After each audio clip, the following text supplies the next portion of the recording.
Mesdames et messieurs, bonsoir, bienvenue sur Radio Miroir d'Haïti. Et après-midi, nous allons présenter un flash info pour vous et nous demandons pour capable rester à l'écoute.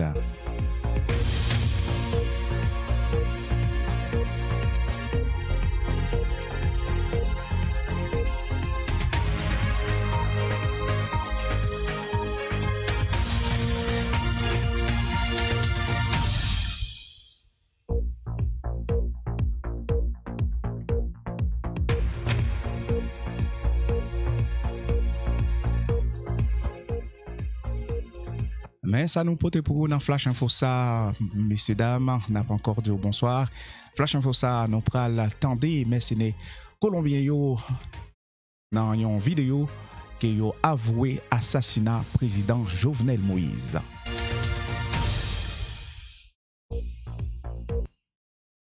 Messieurs, dames, bonsoir. Nous avec vous après-midi encore une fois sur Radio Miroir d'Haïti. Et donc, nous venons porter pour vous un flash info sous assassinat président Jovenel Moïse. Et comme nous avons dit dans le titre là, donc nous prenons le temps de mentionner dans une vidéo qui a avoué assassinat président Jovenel Moïse. Nous prenons le temps de que dit c'est eux même qui tué président Jovenel Moïse. Nous prenons le temps de comment yo expliquer Jean opération déroulé. Et qui Jean sécurité yo te réagi et comment yo fait pour yo rentrer en dans président Jovenel Moïse. Et puis plan yo te gagné pour yo te sauver. Donc plan yo te gagné pour yo te sauver. Journal Noticias Caracol dit yo gagné 15 heures de déclaration audio ancien militaire colombien yo. Mesdames, messieurs, et nous pas fait commentaire, seulement nous avons fait entendre et vidéo ça et que médias colombiens yo lagué dans la rue. Restez à l'écoute, on garde. Noticias Caracol. Buenas noches. Salut, l'unité d'enquête de Noticias Caracol vous apporte une exclusivité mondiale. Les voix des mercenaires qui ont participé à l'assassinat du président d'Haïti, Jovenel Moïse. Les témoignages des retraités colombiens que vous allez entendre montrent des données jusqu'ici inconnues. Comment s'est déroulé l'assaut? Pourquoi l'évasion a échoué? Quels politiciens haïtiens sont liés dans cette affaire? Julio Alfredo, nous avons 15 heures d'audio avec les aveux des mercenaires. 4 d'entre eux, les principaux protagonistes du complot, racontent leur version de ce qui s'est passé. Il s'agit du capitaine à la retraite Germán Garcia, leader du groupe et lien principal avec la compagnie qui a organisé le plan de concert avec des Haïtiens qui ont participé au coup d'État. Le sous-lieutenant retraité Carmona Flores et le sergent à la retraite Angel Yacesira qui faisaient partie du groupe et qui ont pénétré violemment à la résidence du président. Enfin, le soldat retraité Naïser Franco Cacera, l'un des hommes du groupe d'élite dans l'opération qui a pu pénétrer dans la pièce où le président a été assassiné.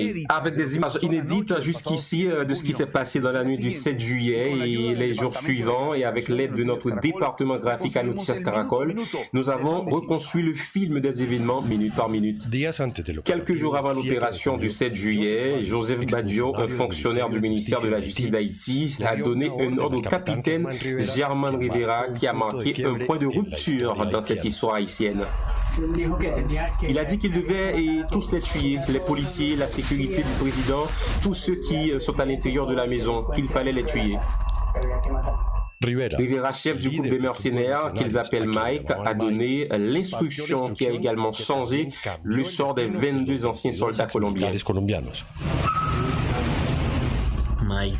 Mike a dit qu'il fallait entrer et tous les tuer. Il fallait tous les tuer, les policiers, ou plutôt s'il y avait même un animal de compagnie, il fallait aussi tuer l'animal, car il ne pouvait pas y avoir de témoins. Ils nous ont vendu l'idée au début de celle du mandat d'arrêt. Ils nous ont dit que c'était un mandat d'arrêt, oui, mais Mike nous a dit que c'était nécessaire de liquider le président par la suite. En possession des anciens militaires, ce mandat d'arrêt illégal a été retrouvé avec lequel ils ont tenté de lui donner le coup d'État afin de justifier l'opération. Le jour de l'attaque, le groupe de mercenaires a été rassemblé à la maison de Jacques Rodolphe, alias Dodov, un mafieux de Port-au-Prince accusé de participer au complot, et c'est lui qui aurait permis d'obtenir les armes. Au total, je pense qu'il y avait 16 armes, pas plus, entre 15 et 16. En effet, nous n'étions pas tous armés. Non. Les Colombiens étaient divisés en 4 équipes de 5 membres. Le sergent Duvernay Capador pour superviser l'opération à l'intérieur de la maison du président en communication constante avec Germán Rivera qui lui attendait à l'entrée de la maison vers 1h du matin. Le groupe est parti dans 6 voitures pour exécuter l'opération. Ils étaient accompagnés de l'haïtien Joseph Badio et de James Solage et de 4 policiers haïtiens. Le premier véhicule allait avec les 3 policiers et 2 des 20 hommes d'ici arrivaient à un point où se trouve la police et ils s'arrêtent puis neutralisaient les policiers qui étaient là. Les premiers coups de feu se font entendre alors que nous sommes avec la police au 2e poste de sécurité. Comme ils ont commencé à tirer hors de la maison, nous sommes éloignés et positionnés dans les véhicules comme prévu à environ 80 mètres et une rue très étroite et droite.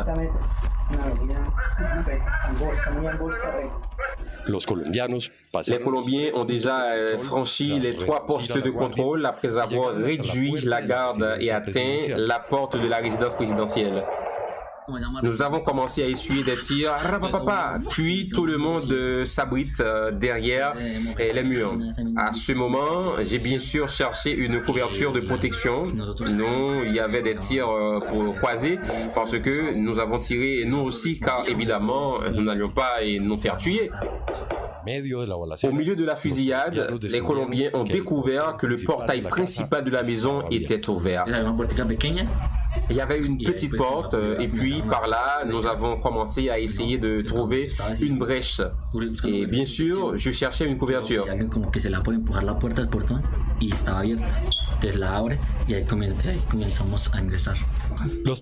Les premiers groupes dirigés par Carmona étaient chargés de sécuriser le premier étage.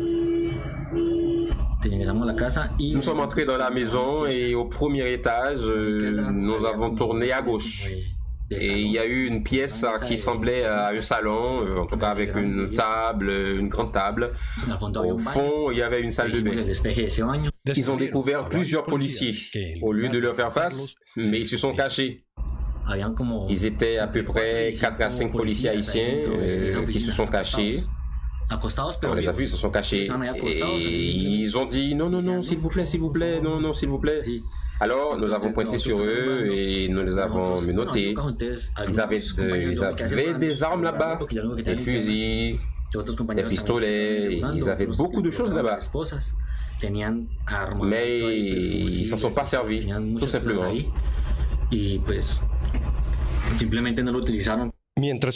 Alors que ses camarades sécurisaient au premier étage, le groupe Delta avait pour mission d'avancer au 2e étage et de chercher le président Moïse.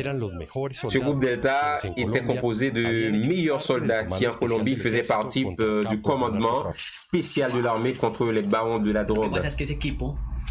Ce qui est arrivé, c'est que cette équipe appartient à la Société Delta, du bloc de recherche en Colombie. Alors, ils ont été les plus expérimentés.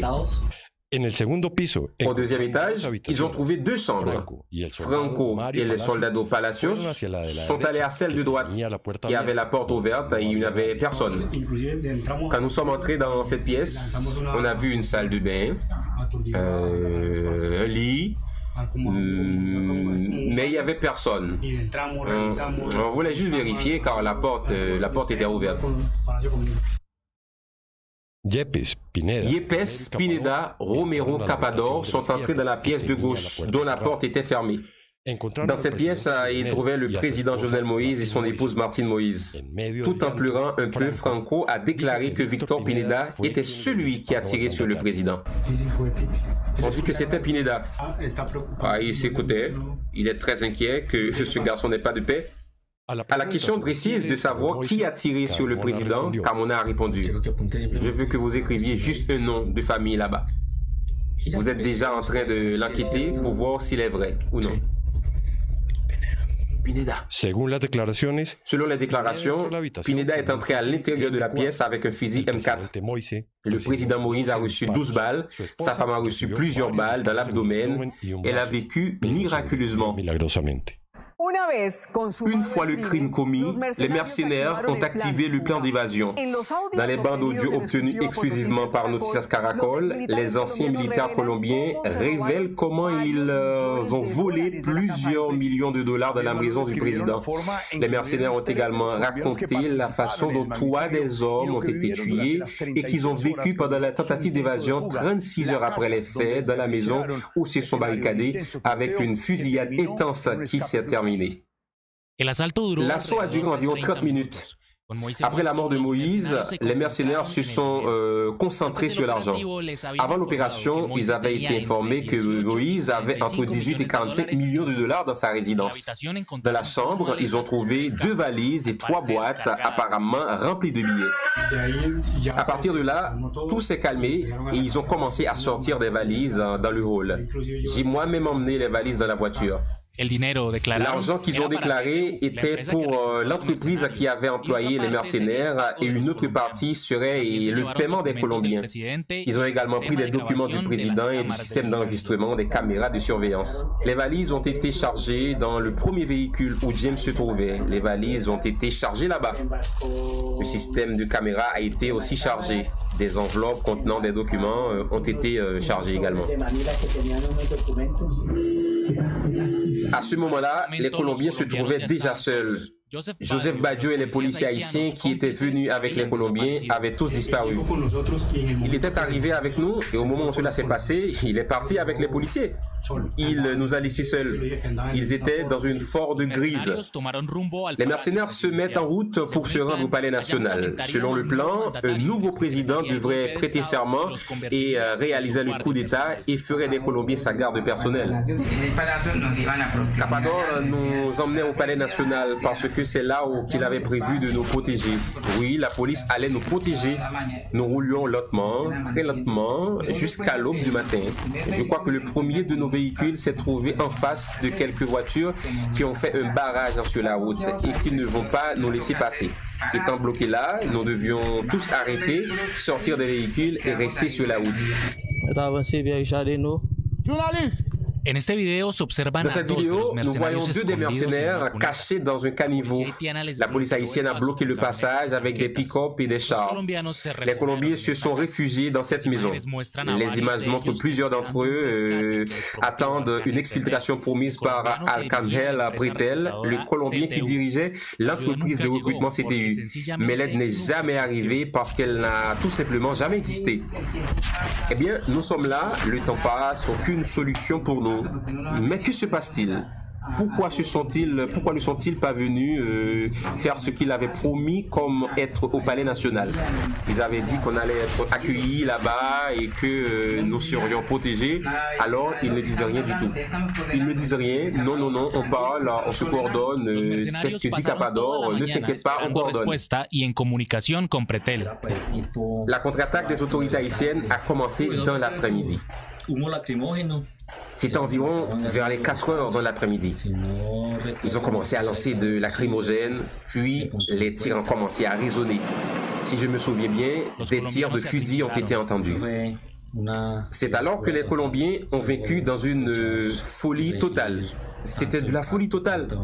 On a reçu beaucoup d'impacts, beaucoup de balles. C'était assez effrayant pour tout le monde.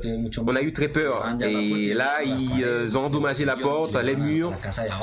Au milieu de l'attaque, le premier sergent colombien Javier Romero est tombé.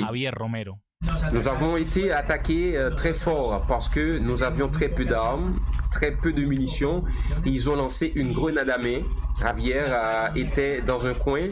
La grenade lui est tombée dessus. Ensuite a suivi la mort du sergent Duvernay, l'homme qui avait recruté le plus de mercenaires, et c'était lui le militaire le plus expérimenté du groupe. Après la grenade, nous sommes allés à l'autre coin pour s'abriter, à l'arrière de la maison. C'est alors qu'ils ont lancé une autre grenade dans la même direction, et Capador a été atteint avec un trou d'entrée et de sortie dans son corps. Nous sommes partis de là et nous avons essayé avec le paramédical de faire ce que nous pouvions, mais toutes nos trousses étaient dans les véhicules. Ensuite, l'ancien soldat Miguel Carson est décédé, qui s'est apparemment abattu par accident. Les mecs, c'est juste ce qu'ils disaient à ce moment. Ils disaient « Tuez-moi, tuez-moi, tuez-moi, ne me laissez pas comme ça, ça fait très mal, tuez-moi ». Et puis nous... Mais ensuite, nous avons découvert qu'il n'a pas été tué par la police. Il a été atteint de balles tirées par son propre fusil. À ce moment-là, les Colombiens savaient déjà qu'ils avaient perdu. J'ai dit non, je ne veux pas qu'ils m'attrapent. S'ils vont me capturer, je préfère mourir. Je préfère m'ôter la vie comme ça. La maison dans laquelle ils se sont réfugiés a reçu une grosse volée de balles des autorités haïtiennes. Dans la nuit, les Colombiens ont profité de l'obscurité pour se déplacer entre les murs et les toits afin de se réfugier dans l'ambassade de Taïwan qui se trouvait à quelques mètres. Puis nous sommes entrés dans l'ambassade. Mike a dit non, Griff, ils ne peuvent pas entrer ici, c'est un autre gouvernement, c'est une telle chose, c'est ici, ou soit nous sommes en sécurité ici, l'ambassadeur de Taïwan sait déjà que nous sommes ici. Ils ont passé la nuit à l'ambassade de Taïwan. Les cerveaux du complot n'arrêtaient pas de faire de fausses et délirantes promesses au groupe désespéré de mercenaires. Il nous a dit plus tard que l'ambassade des États-Unis déménageait déjà et qu'ils allaient emmener que je ne sais combien de soldats américains. Le lendemain matin, un jour et demi après l'assassinat, les autorités haïtiennes sont entrées dans l'ambassade de Taïwan et ont trouvé les Colombiens cachés dans une pièce. Nous étions enfermés là-bas et nous avions commencé à entendre dès le matin qu'ils étaient entrés. Ils faisaient une perquisition dans la chambre où je logeais et en finale, ils sont entrés, oui, et nous ont capturés, puis ils nous ont mis les menottes. Les mercenaires colombiens étaient en fuite depuis près de 36 heures. Aujourd'hui, ils encourent des peines qui pourraient les garder dans une prison haïtienne pour le reste